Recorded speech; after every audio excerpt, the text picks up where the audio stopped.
बच्ची को किसी की नजर ना लगे। पापा कहाँ हैं? मुझे पापा से भी पूछना। पापा संभल के कल तू। राजन, ये बाहर का वरांडा है ना, उसका काम कल तक हो जाना चाहिए, ठीक है? और एक चीज, ये गेस्ट हाउस की जो पेंटिंग है वो भी एक बार चेक कर लेना, ठीक से हुई है या नहीं। लड़के वालों की तरफ से कोई कंप्लेंट नहीं आनी चाहिए। सर, सब हो जाएगा अच्छे से, आप टेंशन मत लीजिए। डैडू, ग्रेट, नाइस। बताओ मैं कैसी लग रही हूँ? हो लुक। माँ कह रही मैं अच्छी लग रही हूँ, बट आई डाउट। अच्छा, माँ कह रही है अच्छी लग रही हो। मेरी बिटिया, माँ बिल्कुल सच कह रही है, एकदम चांद जैसी लग रही हो तुम। Thank you. सर बिल्कुल सही कह रहे हैं मैम। आप देखना, एंगेजमेंट पार्टी में आप सबका दिल जीतोगे।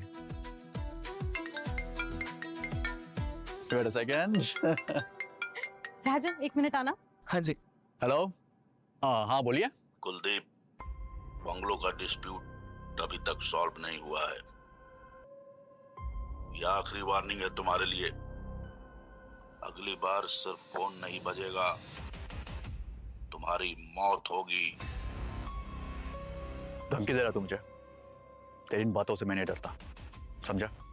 जा, जो करना है कर ले। कुलदीप, क्या है ये कॉल्स मजाक नहीं होती कुलदीप, मैंने पहले भी कहा है पुलिस कंप्लेन करते हैं। Relax Mitali, relax. मैंने सीआईडी को ऑलरेडी बता चुका हूँ। I just need to get some fresh air, okay? मैं अपने मेडिटेशन रूम में जा रहा हूँ।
Hi sir, I am Rajan, Kuldeep sir manager.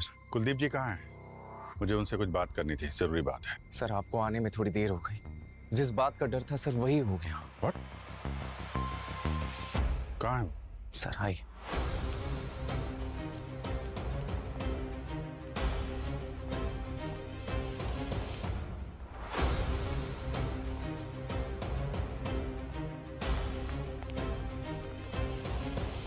हटिए। Excuse me, 1 minute.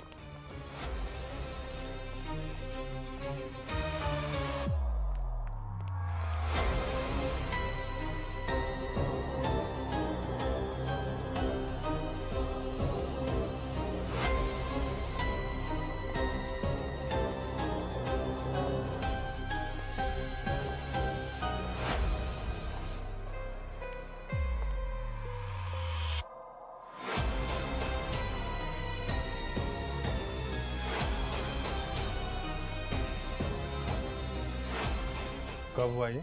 सर अभी कुछ घंटे पहले।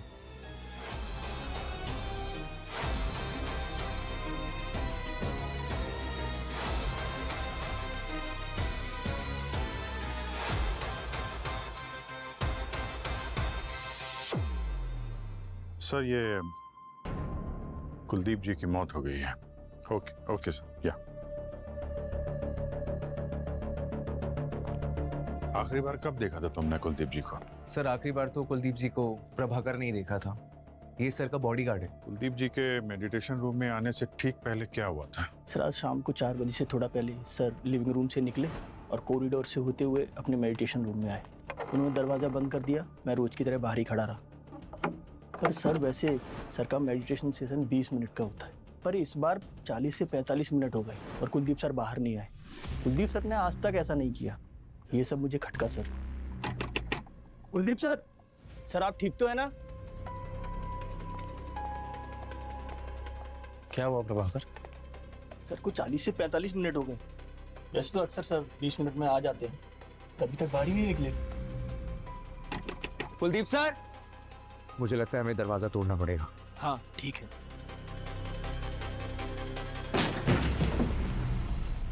Kuldeep sir, Kuldeep sir, Kuldeep sir, Kuldeep sir,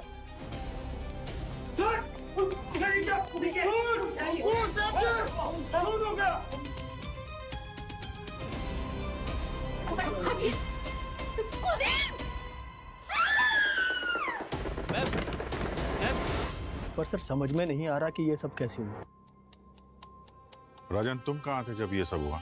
sir मैं तो अपने स्टडी रूम में था, सर के नेक्स्ट डे का स्केड्यूल बना रहा था, और जब सर काफी देर तक बाहर नहीं आए तो मेडिटेशन रूम के बाहर आया। ठीक है, आप लोग जरा बाहर जाइए।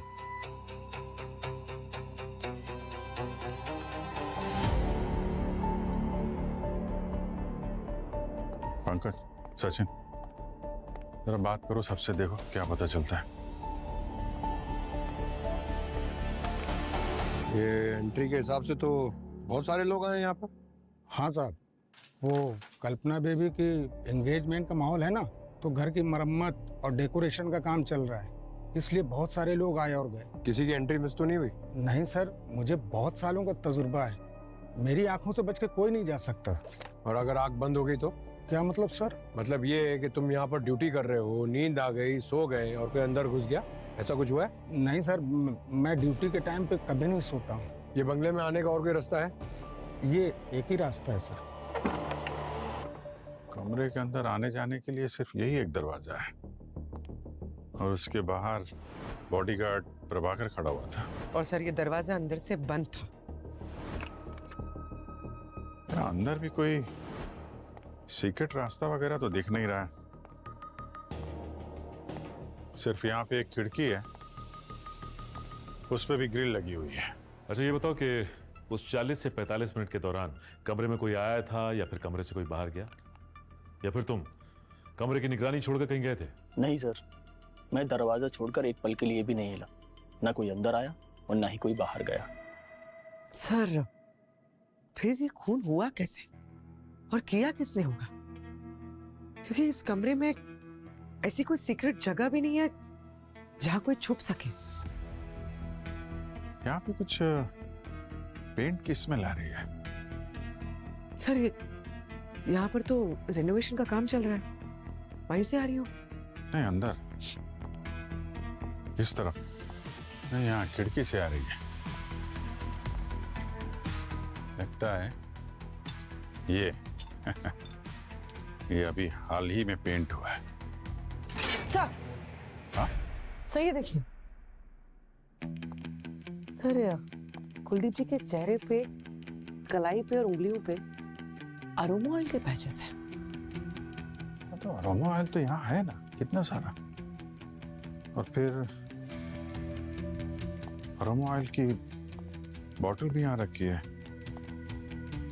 ये अरोमा ऑयल डिफ्यूजर में डालते समय उनके हाथ में लग गया होगा।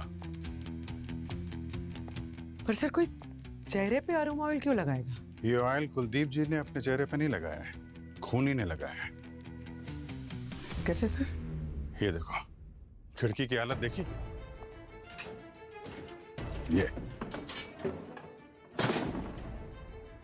ये खूनी यहाँ इस खिड़की से अंदर आया, उसने कुलदीप जी को मेडिटेशन करते समय पीछे से वार किया होगा, उनके चेहरे पे हाथ लगाया होगा। हाथापाई के दौरान तो शायद वो पेंट इनके मुंह पे लगा होगा, और शायद वो पेंट निकालने के लिए यहाँ से अरोमा ऑयल का इस्तेमाल किया, उनके हाथ का पेंट निकाला और चेहरे का पेंट निकाला।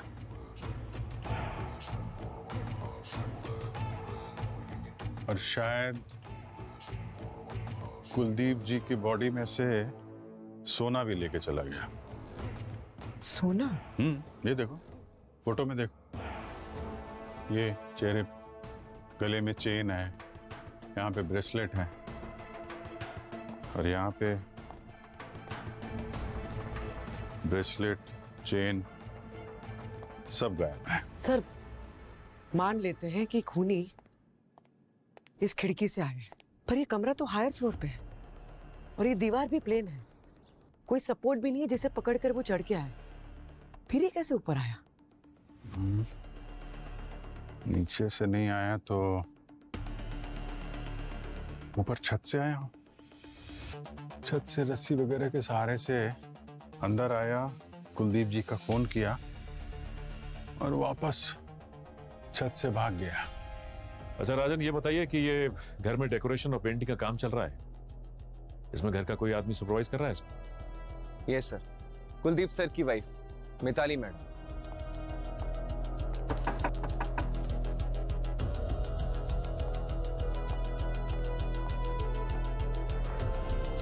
मैम वो सीआईडी वाले कुछ बात करना चाहते हैं आपसे। अभी कैसी तबीयत है कल्पना की?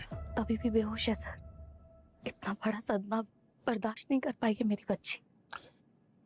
कुलदीप जी को धमकी भरे फोन आते थे, आपको इसके बारे में कोई आइडिया है? हाँ सर, मैं जानती हूँ कुलदीप को ये धमकी भरे कॉल कौन कर रहा था। कौन?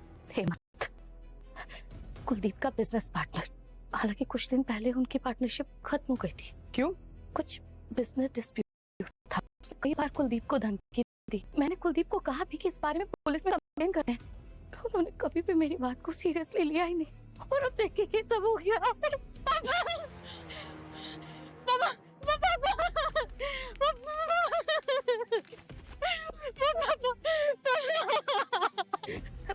सब ठीक हो जाए।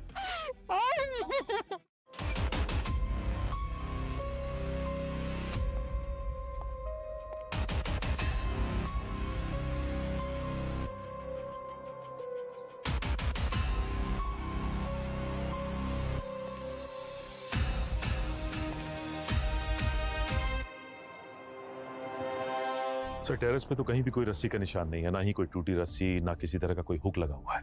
लेकिन हाँ, ये जो वर्कर्स का बाथरूम है वहां पे बॉम्बू, सीढ़ियां, पेंटिंग का सामान, ये सब कुछ पड़ा हुआ है। तो अगर ऊपर से नहीं आया तो नीचे से आया। नीचे ये सीढ़ी और बैम्बू वगैरह तो है ना। अब पता ये लगाना है कि आया कौन है, किसने फोन किया है। सर, ये मिस्टर नकुल है, इस बंगले के रेनोवेशन का कॉन्ट्रैक्ट इन्हें दिया है। नकुल, तुम इंचार्ज हो ना यहाँ के, तो तुम्हें पता कैसे नहीं कि मेडिटेशन रूम के ग्रिल जो है वो ठीक से लगा नहीं था? तो सर वो मेडिटेशन रूम के विंडो में ग्रिल था ही नहीं, उसकी वजह से कबूतर अंदर आ जाते थे और मेडिटेशन रूम को गंदा कर देते थे। कुलदीप सर बहुत परेशान थे, तो मिताली मैडम ने बोला कि उसमें ग्रिल लगा दो। अरे हाँ, लेकिन ग्रिल तो लगा ही नहीं ना ठीक से। नहीं सर, वो ग्रिल में सिर्फ वेल्डिंग बाकी थी, बाकी उसको फिक्स कर दिया था ताकि कबूतर अंदर ना आ सके। ठीक है, ये ग्रिल का काम कौन कर रहा था? ये पेंटिंग वेंटिंग किसने किया? सर जग्गू ने। बुलाओ जग्गू को। चलो सर, वो जग्गू आज काम पर नहीं आया सर। मैंने सुबह उसको कॉल किया था पर उसका फोन स्विच ऑफ बता रहा है। क्या नंबर है उसका? जी ये नंबर तो ऑफ है। कहीं ऐसा तो नहीं कि आज आया हो और तुमने देखा ना हो? वॉचमैन को बुला जरा। अच्छा।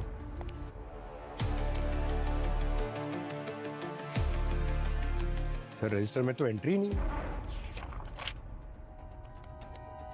वृंदा जी, क्या है ये सब? हाँ? नकुल ने तो बताया कि आज सुबह जग्गू यहाँ पर आया था।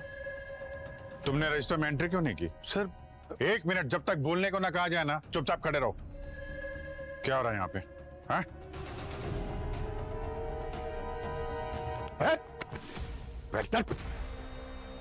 तुमने जग्गू को अंदर आने दिया और उसके साथ मिलकर कुलदीप जी को मार दिया? मैंने कुछ नहीं किया सर। देखो वृंदा जी, मर्डर केस है, बहुत लंबा फंस हो गया, इसलिए बेहतर होगा जो कुछ सच है बता दो। सर बस मैं 20 मिनट के लिए गेट पे सो गया था। हो सकता है सर कि उसी समय जग्गू बंगले के अंदर आया हो। फिर क्या हुआ? मैडम, फिर मेडिटेशन रूम का जब दरवाजा टूटा उसकी आवाज से मेरी आंख खुली। तो हो सकता है सर, जब इसकी आंख लगी उसके बीच में ये जग्गू आया अंदर मेडिटेशन रूम में और खून करके निकल गया। नकुल जी, अपने एम्प्लॉयज की सब आइडेंटिफिकेशन वगैरह रखते हैं ना, आधार कार्ड वगैरह? हाँ सर, वो सारा डिटेल बिंद्रा जी के पास दे दिया था मैंने। पूर्वी ये आधार कार्ड लो जग्गू का बिंदा से और पता लगाओ, डिटेल्स निकालो उसकी। आधार कार्ड दो। सर चलिए। और पंकज, आज सुबह से बंगलों में जो जो लोग भी आए ना, सबकी लिस्ट बनाओ। फिंगरप्रिंट्स, आइडेंटिफिकेशन, सबकी डिटेल्स निकालो। बॉस, ये कुलदीप की स्किन का सैंपल है और इस पे मुझे पेंट के स्टेन मिले हैं। कुछ नया बता यार साळुंखे। इस पे मुझे स्टेरिक एसिड के ट्रेसेस भी मिले हैं। ये है नया। Stearic acid? और ये सर किस में इस्तेमाल होता है? पूर्वी वैसे तो ये स्टेरिक एसिड हर पेंट में थोड़ा बहुत होता है, लेकिन यहाँ पर बात कुछ अलग है। यहाँ पर विंडो के जो ग्रिल हैं और जहाँ कहीं भी ये रिनोवेशन के लिए पेंट हुआ है, वहाँ पर इस स्टेरिक एसिड के ट्रेसेस मुझे नहीं मिले। सॉरी सर, मैं कुछ समझा नहीं। मैं समझाता हूँ पंकज। दरअसल खूनी ने ये पेंट स्टेन हटाने के चक्कर में ये स्टेरिक एसिड इस कुलदीप की बॉडी पर छोड़ दिया। मगर सर, अभी तो आपने कहा कि वो एसिड ग्रिल या पेंट के सैंपल से मैच नहीं हुआ। ये भी हो सकता है कि ये स्टेरिक एसिड मर्डर वेपन से आया हो इसके शरीर में। अच्छा सालुंखे साहब, ये पेंट के अलावा ये स्टेरिक एसिड और किस किस चीज में इस्तेमाल होता है? सचिन, पेंट के अलावा ये स्टेरिक एसिड दरअसल कॉस्मेटिक्स में और स्किन केयर की चीजों में इस्तेमाल होता है, जैसे साबुन, शैम्पू, इस तरीके की चीजें। तो फिर साळुंखे, कुलदीप ने भी इस्तेमाल किया होगा। कॉस्मेटिक्स, साबुन है, शैम्पू है और कुछ है। नहीं किया बॉस, मैंने अच्छी तरह से चेक किया। इनमें से किसी चीज का रेजिड्यू मुझे कुलदीप की बॉडी पर से नहीं मिला। तो इसका मतलब है कि साळुंखे, तेरे कहने का मतलब है कि खूनी ने ये चीजें इस्तेमाल की होगी। मतलब जब कुलदीप के चेहरे पर से वो रंग हटा रहा था, तो शायद उसके हाथ पर जो अरोमा ऑयल लगा था जिसमें स्टेरिक एसिड है, वो स्टेरिक एसिड कुलदीप के चेहरे पर रह गया। राइट। एक बात और बॉस, मुझे लगता है खूनी प्रोफेशनल नहीं है। क्या मतलब? मतलब ये कि इस पर जो वार हुआ है, इसके घाव ये बताते हैं कि ये एकदम प्रिसीशन के साथ नहीं किया गया, सटीक वार नहीं है। ये घाव देखो, मुझे लगता है खूनी ने गुस्से में बराबर इस पर चाकू घोंपा है, बार बार। अब ये तो एक नया एंगल लेकर आ गया। अभी तक हमें ऐसा लग रहा था कि शायद खून रॉबरी के लिए हुआ है, पर आप ले आए हैं पर्सनल ग्रज, दुश्मनी का एंगल। पर सर, एक पेंटर की कुलदीप जी से क्या दुश्मनी हो सकती है? हो सकता है कि किसी ने पेंटर का इस्तेमाल किया हो खून करवाने के लिए, अपनी दुश्मनी निकालने के लिए। अभिजीत, इस केस में एक नाम मुझे खटक रहा है, वो है कुलदीप का एक्स बिजनेस पार्टनर, जिसके साथ कुलदीप की दुश्मनी थी, हेमंत। मिस्टर हेमंत, कुलदीप जी के साथ आपका पुराना झगड़ा था लैंड डील और बंगलो की ओनरशिप को लेकर। आप सही कह रहे हैं। जब हमने बंगलो को खरीदा था तो हम दोनों पार्टनर्स थे और हम वहां बंगला तोड़कर बिल्डिंग बनाना चाहते थे, और कुलदीप ने बंगलो पे कब्जा कर लिया, जबकि उस प्रॉपर्टी का आपके पास दिखाता हूं। ये देखिए, जो बिल्डिंग हम बनाना चाहते थे उसकी ये ब्लूप्रिंट है। ये जो है वो हम दोनों के बीच का एग्रीमेंट है, और कुछ फोटोज भी हैं। फोटोज देखिए, आप भी देखिए। उन्होंने आपसे ये बंगला हड़प लिया, इसलिए आप उन्हें बार बार धमकी दे रहे थे और फिर उनका खून कर दिया? अरे नहीं सर, मैं तो उसको बस ये जताना चाहता था कि ये जो प्रॉपर्टी है उसमें 50% का मालिक मैं भी हूँ। मैं बस उसे धमकाना चाहता था, मारना नहीं चाहता था। पर मर तो गए ना वो। हो सकता है कि आप उन्हें मारना ना चाहते हो, किसी और से मरवा दिया हो ताकि आपके हाथ दाग न लगे। मैं उससे नफरत जरूर करता था और मैं ये भी चाहता था कि उसके जैसा जलील इंसान मर जाए, लेकिन इसका ये मतलब नहीं हुआ कि मैंने उसे मारा है। हम सिर्फ सबूत पे बिलीव करते हैं हेमंत जी, और सबूत झूठ नहीं बोलते। सबूत है तो सबूत लेके आओ। अगर तुम दोनों को लगता है कि मैंने कुलदीप को मरवाया है तो प्रूफ लेके आओ। प्रूफ मिलने में ज्यादा टाइम नहीं लगता है हेमंत जी। एक बार जिससे खून करवाया है वो पकड़ा गया तो असली खूनी का चेहरा सामने आ ही जाएगा। हाँ, तो उसी समय आना। ठीक है, हम ये फोटोग्राफ ब्लूप्रिंट्स वगैरह अपने साथ लेके जाएंगे।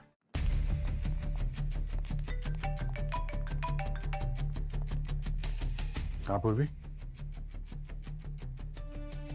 ग्रेट। कहाँ पे है? हाँ ठीक है, मिलते हैं मिलते हैं।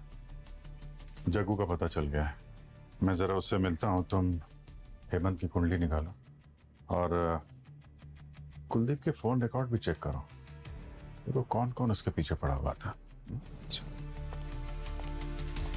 हाँ हेलो, अरे मैं बोल रहा हूँ पतिदेव तुम्हारा।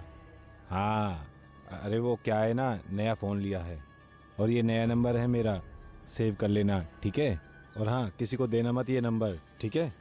और सुनो, आज मैं पहली बार जहाज़ में बैठूंगा।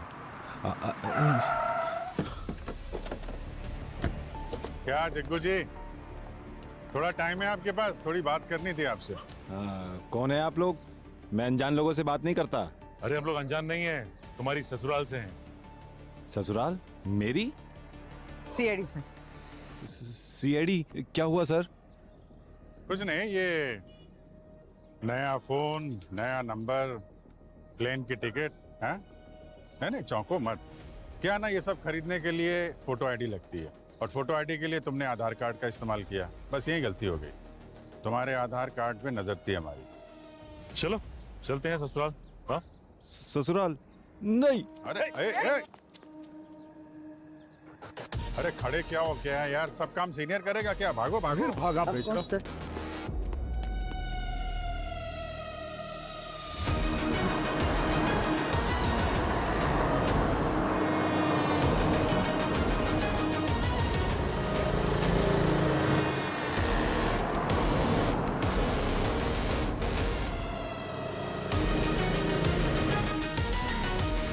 अरे यार, अरे सर सॉरी सर, गलती हो गई। तुम्हारे ऊपर कुलदीप जी के मर्डर का इल्जाम है, समझे? मैं क्यों मारूंगा उन्हें सर? मेरी क्या दुश्मनी है उनसे? अरे दुश्मनी नहीं है, दोस्ती है, लेकिन पैसों से। सर आप लोग सर फंसा रहे हो मुझे खून के इल्जाम में। फंसा नहीं रहे, तेरी उंगलियों के निशान मेडिटेशन रूम की खिड़की से मिले हैं, समझा? वो तो सर इसलिए क्योंकि मैंने वो खिड़की पेंट की थी ना सर। और जानबूझ के तुमने ग्रिल ठीक से नहीं लगाई ताकि उसी रास्ते से वापस आ सको और कुलदीप जी की हत्या करके निकल सको। नहीं सर, वो मुझे ऐसा करने के लिए कहा गया था। वहाँ पर कुछ सोल्डरिंग का काम बाकी था और एक पेंट की कोटिंग भी होनी थी उस पर सर, इसलिए वो ऐसा छोड़ा। काम पे क्यों नहीं आया कल फिर? सर वो आया था सर, थोड़ा लेट हो गया आने में। जैसे ही वो घर में पहुंचा, देखा एक कमरे में ज्वेलरी पड़ी है और वहाँ आसपास कोई नहीं था सर, तो वो ज्वेलरी मैंने उठाई और मैं वहाँ से निकल गया सर।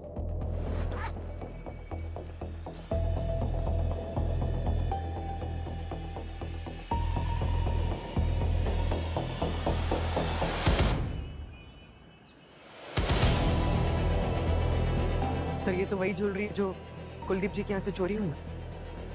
क्या है ये सब? वही तो बोल रहा हूँ सर, चोरी की है, किसी का खून नहीं किया। मैं वहाँ कुलदीप जी के मरने के बाद पहुंचा था सर, माँ कसम। सर मैंने सीसीटीवी फुटेज चेक की है बंगलों के बाहर एक एटीएम से। ये जग्गू सही बोल रहा है सर, ये तो मर्डर के बाद बंगलों की तरफ जा रहा था। तो फिर इसका मतलब ये कि अभिजीत कि जग्गू खूनी हो ही नहीं सकता। तो फिर अगर जग्गू खूनी नहीं है तो फिर खूनी है कौन? और सर ग्रिल पे भी हमें कोई फिंगरप्रिंट्स नहीं मिले। और प्रभाकर का भी यही कहना था कि उसने मेडिटेशन रूम में किसी को भी जाते हुए नहीं देखा।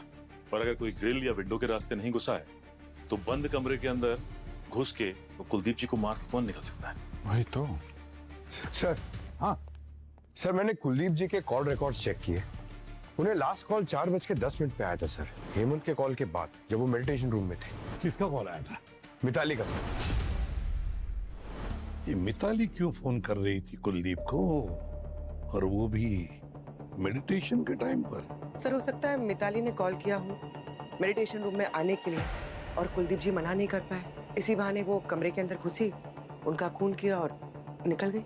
और प्रभाकर ने कहा था कि वो तो रूम के बाहर ही खड़ा था ना, उसने किसी को अंदर जाते हुए या बाहर आते हुए नहीं देखा। पंकज, ऐसे खून किसी की मदद के बगैर नहीं होते, कोई तो साथी होता ही है। हो सकता है प्रभाकर और मिताली मिले हो। और तो और सर, ये कुलदीप की मौत के बाद कि बिजनेस और प्रॉपर्टी तो मिताली के नाम पे ही होने वाली है। अच्छा,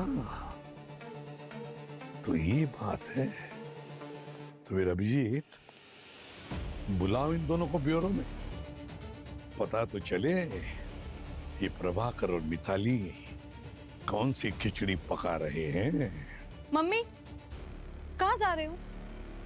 बेटा मैं ऑफिस जा रही हूँ। ऑफिस क्यों? एक जरूरी काम आ गया कल्पना। अगर पापा होते तो मैं नहीं जाती, पापा ही जाते। लेकिन अब पापा नहीं है तो किसी को तो काम संभालना होगा ना, इसलिए मुझे ऑफिस जाना पड़ेगा। जल्दी आना माँ प्लीज। हाँ लो, राजन भी आ गया। तुम घर पर राजन के साथ बैठकर बातें करो, मैं जल्दी आऊंगी।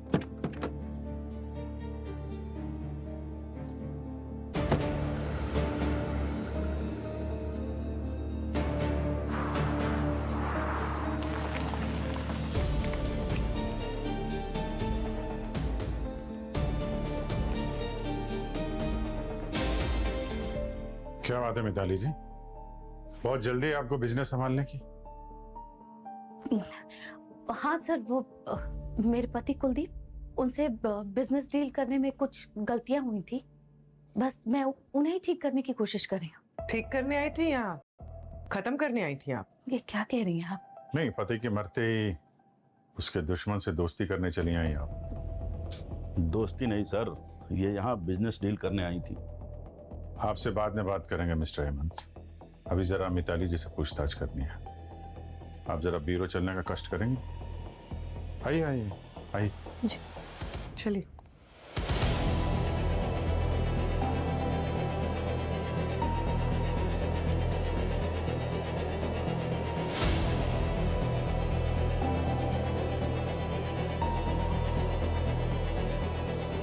मिताली जी, एक बात बताइए, जब कुलदीप मेडिटेशन रूम में था तब आपने उसे फोन किया क्यों, और ये बात हमसे छुपाई क्यों? क्योंकि उस कॉल का इस केस से कोई लेना देना नहीं था। लेना देना है या नहीं वो हम डिसाइड करेंगे मिताली जी। हम तो कहते हैं कि आपने प्रभाकर के साथ मिलकर कुलदीप को मारा है। ऐसा क्यों किया प्रभाकर तुमने? अपने ही बॉस का फोन कर दिया? नहीं, झूठ मत बोलना, तुम्हारे फिंगरप्रिंट्स मिले हमें बॉडी के ऊपर। सर मैंने नहीं मारा सर को, और मैं उन्हें क्यों मारूंगा? और फिंगरप्रिंट्स जब मैंने उनको छुआ तब लग गए होंगे। तो फिर मिताली मैडम ने ऐसा क्यों कहा कि तुम्हारा बहुत बड़ा झगड़ा हुआ था कुलदीप के साथ? तुमने जान से मारने की धमकी दी थी उन्हें? नहीं सर, ऐसा तो कोई झगड़ा नहीं हुआ था, वो झूठ बोल रही है। वो ऐसा क्यों बोले? सर वो फंसाना चाहती है मुझे, और मुझे तो पूरा डाउट है कि मिताली मैडम ने ही मर्डर किया है। ऐसे क्यों? क्योंकि सर के मरने के बाद मिताली मैडम ने सारा का सारा बिजनेस टेक ओवर कर लिया। सर मुझे ना पक्का डाउट है कि पैसों के लिए मिताली मैडम जी ने ही सर को मारा होगा। मैंने कुलदीप को कॉल किया था क्योंकि मैं कुलदीप को याद दिला रही थी कि हमारे समधी आने वाले हैं जिन्हें लेने के लिए हमें एयरपोर्ट जाना है। वाह रे वाह, और एक नई कहानी। तो जब कुलदीप का खून हुआ उस वक्त आप कहाँ थी? मैं, मेरी बेटी कल्पना, हम दोनों वीडियो कॉल पर थे इवेंट मैनेजमेंट कंपनी के मैनेजर के साथ। सर 2 महीने में मेरी बेटी की शादी होने वाली है। शादी की तैयारियों के बारे में ही हम मैनेजर से बात कर रहे थे। आप लोग चाहे तो मैनेजर के साथ क्रॉस चेक कर सकते हैं। वो तो हम क्रॉस चेक कर ही लेंगे मिताली जी, लेकिन जब तक हमारा इन्वेस्टिगेशन पूरा नहीं हो जाता आप शहर छोड़कर कहीं नहीं जाएंगे, समझिए आप?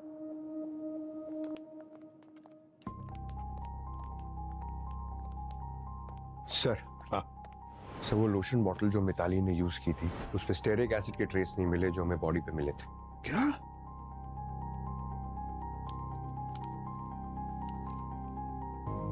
अभिजीत, ये जो है ये ब्लूप्रिंट, ये पुरानी बंगले की ब्लूप्रिंट है जो हमें हेमंत ने दी थी। अब इस ब्लूप्रिंट में देखो, बंगला और मेडिटेशन रूम अटैच थे, कनेक्टेड थे, लेकिन अब ये देखो, ये अब कनेक्शन गया और यहाँ ये वॉल बन गई। तो कहीं ऐसा तो नहीं इस दीवार के साथ किसी ने छेड़खानी की हो? सर हमने जब इन्वेस्टिगेशन की तो सारी दीवारें अच्छे से चेक की, सारी की सारी दीवारें बिल्कुल ओरिजिनल है, सीमेंटेड सर, कोई छेड़छाड़ नहीं की गई। लेकिन सर फिर बंद कमरे में खूनी को जमीन निकल गई कि आसमान खा गया?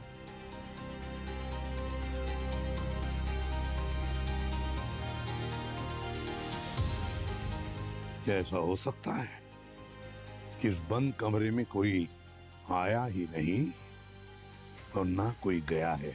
मतलब सर? मतलब पूर्वी, ये भी हो सकता है कि खूनी पहले से ही इस बंद कमरे में मौजूद था और फिर खून करने के बाद उस बंद कमरे से गया नहीं, वहीं पर रहा उस बंद कमरे में। सर थोड़ा डिटेल में बताइए ना प्लीज सर।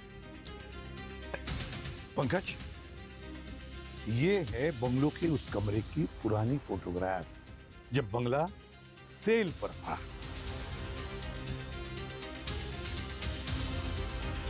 और ये है उसी कमरे का अब का लेटेस्ट फोटोग्राफ, क्राइम सीन के कमरे का फोटोग्राफ।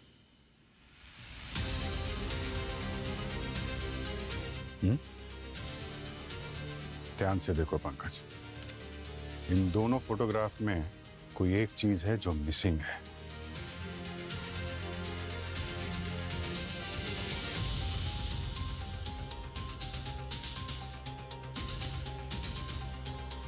ओह अच्छा। समझ गए पंकज?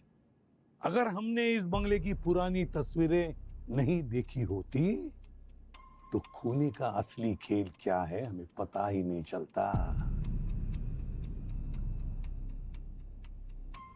इस फोटोग्राफ में यहां पे एक स्टैचू था। अब वो स्टैचू कहां पे है मिताली जी? वो स्टैचू के बारे में कुलदीप ने बताया था कि वो स्टैचू डैमेज है। हाँ सर, मुझे याद आया।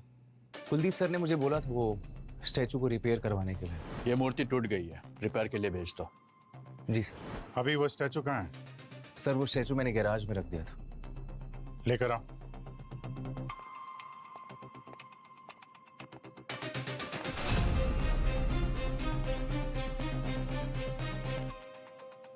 प्रभाकर, कुलदीप जी के मरने के बाद जब तुम लोग दरवाजा तोड़ के अंदर आए तो ये स्टैचू यहाँ पे था? देख के मैं तो शॉक हो गया था सर। मेरा ध्यान गया ही नहीं कि स्टैचू था या नहीं था। स्टैचू यहाँ पे था भी और नहीं भी। मतलब ये कि खूनी यहाँ पे स्टैचू बन के खड़ा हुआ था। उसने अपने आप को स्टैचू के पेंट से कलर किया और कपड़ा ओढ़ के खड़ा हो गया और फिर कुलदीप जी के आने का वेट करता रहा। और जब यहाँ पे कुलदीप जी मेडिटेशन में डूबे हुए थे तो अचानक उनके पीछे से आया, उनका खून किया और फिर वापस स्टैचू बन के खड़ा हो गया। और जब घर वाले, स्टाफ वाले और वर्कर्स यहाँ पे आए तो उसने अपने चेहरे से कपड़ा हटाया और सबके बीच में घुल मिल गया और निकल गया।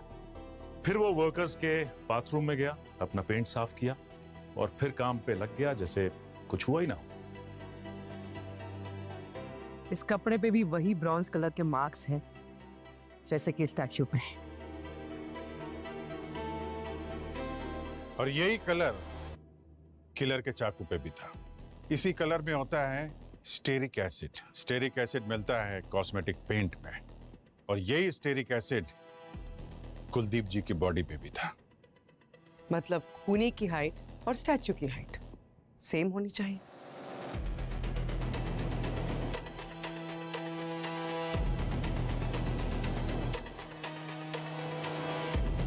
अब सवाल ये उठता है कि किस किस की हाइट स्टैचू की हाइट से मैच करती है। और जहां तक मुझे याद आता है सिर्फ एक आदमी है, बल्लू। मगर सर, अगर बल्लू भीड़ में मिक्स हो गया तो फिर किसी ने उसे देखा क्यों नहीं? क्योंकि उसको यहां से भागने में किसी ने तो मदद की है। और अब वो कौन है ये तो बल्लू ही बताएगा।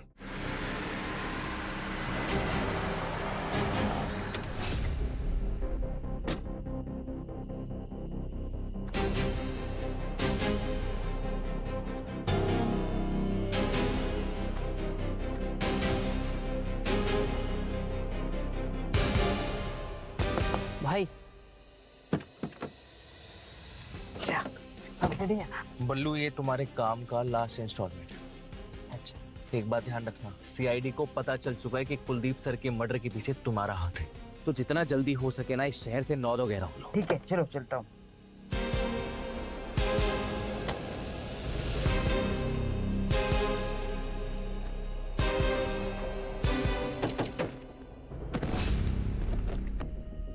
क्यों बे बल्लू के बच्चे, कहाँ भाग रहा है? जब तुझे मालूम है आज नहीं तो कल पकड़ा ही जाएगा तो क्यों परेशान कर रहा है? सर मैंने कुछ नहीं किया सर। तूने क्या किया है क्या नहीं सब मालूम है हमें। कहाँ भाग रहा था? है? इतने सारे पैसे किसने दिए तुझे? आप लोग मुझ तक पहुंचे कैसे? ये टेम्पो का पीछा करते हुए, समझा? ये तेरे दोस्त का टेम्पो है ना, वो पेंट वाला जिसने तुझे पेंट दिया था, है?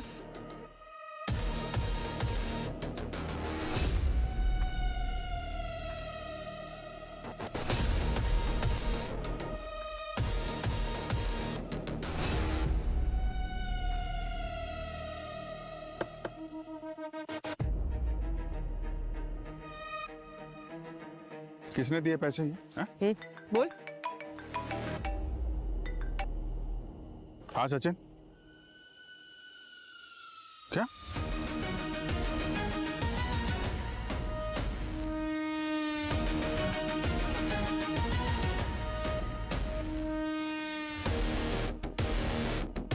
हाँ पंकज। सर राजन मर गया सर।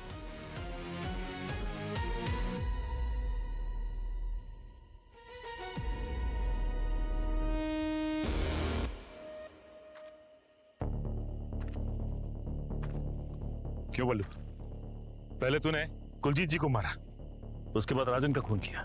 सर मैंने राजन को नहीं मारा, मैं ही मिला था लेकिन पैसे लेके निकल गया सर। मैं कुलदीप को मैंने मारा सर, वो भी राजन के कहने पे।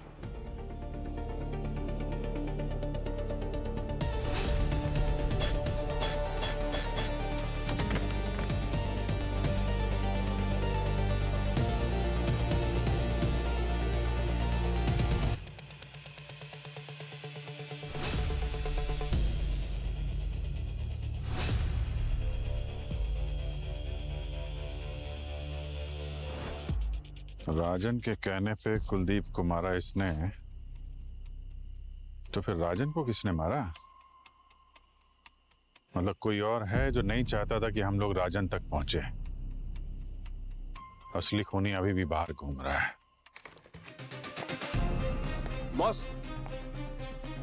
बॉस टेस्ट रिपोर्ट से पता चला है कि राजन की मौत जहर से ही हुई है। एक रेजिन बेस्ड कंपाउंड मिला है जो कि लिप बाम में मिक्स किया गया था। अच्छा, तो मतलब जिसने भी ये खून किया है शायद वो जानता होगा कि राजन लिप बाम इस्तेमाल करता था।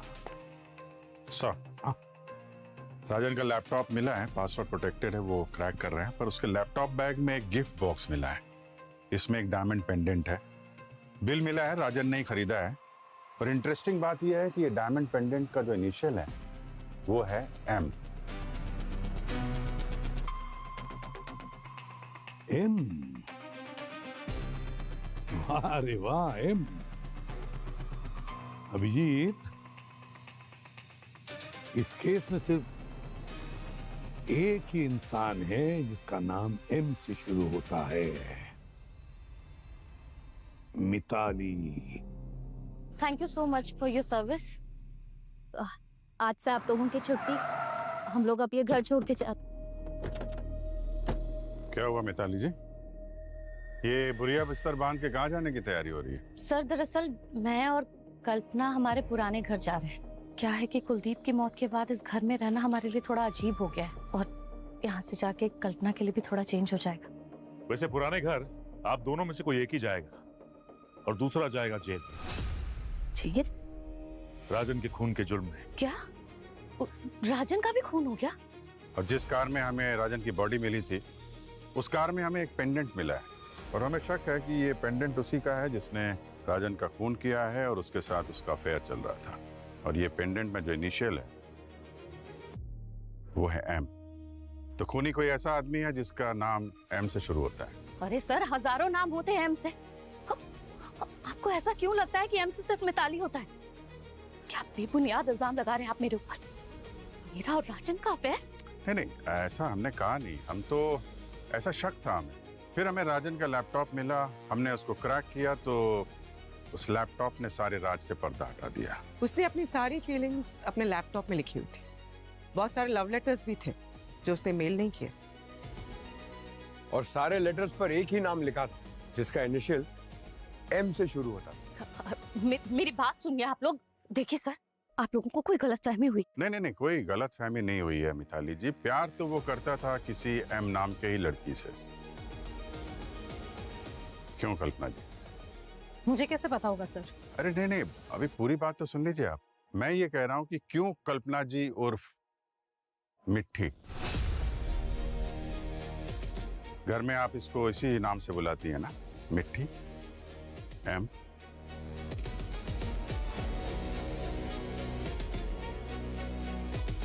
हमें तुम्हारे कॉलेज के लॉकर से ये जहर की शीशी मिली। ये वही जहर है जो तुमने राजन के लिप बाम में मिलाया था। बस बहुत हो गया कल्पना।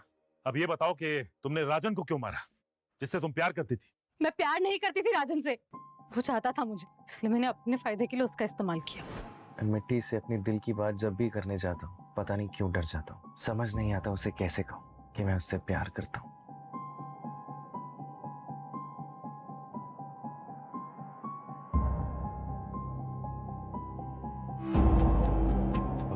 मैम मैम वो क्या है ये? कुछ नहीं है मैम, मिसअंडरस्टैंडिंग है मैम। वो ऐसे ही मैं कुछ टाइप कर रहा था, मतलब। राजन, मुझे बहुत पहले से पता है कि तुम मुझसे प्यार करते हो। और एक बात बताऊं, मैं भी तुमसे बहुत प्यार करती हूँ। क्या? सच में? और तुमसे शादी करना चाहती हूँ।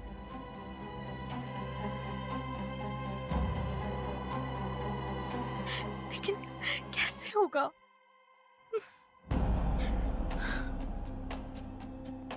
क्या हुआ? लेकिन तुम रो क्यों रही हो? पापा हमारी शादी के लिए कभी नहीं मानेंगे। वो मेरी शादी अपने पसंद के लड़के से करवाना चाहते हैं। और पता है, मेरी शादी उनके लिए सिर्फ एक बिजनेस डील है। अरे तुम फालतू में टेंशन ले लो। मैं हूं ना, मैं जाऊंगा कुलदीप सर के पास तुम्हारा हाथ मांगने। हे राजन, तुम नहीं समझ रहे। पापा हमारे रिश्ते के लिए कभी नहीं मानेंगे। अगर वो नहीं माने ना, तो मैं मर जाऊंगी। तो क्या करे? एक रास्ता है। क्या? पापा को मरना होगा। क्या? तभी हम साथ रह पाएंगे। नहीं, ये रास्ता बिल्कुल बेकार है, बेतुका है। तुम रह सकते हो ना मेरे बिना? मैं नहीं रह सकती हूँ। ऐसा कुछ नहीं है। तुम्हें समझ क्यों नहीं आता? मैं मर जाऊंगी तुम्हारे बिना और मैं किसी और से शादी नहीं करूंगी। पर ठीक है, मैं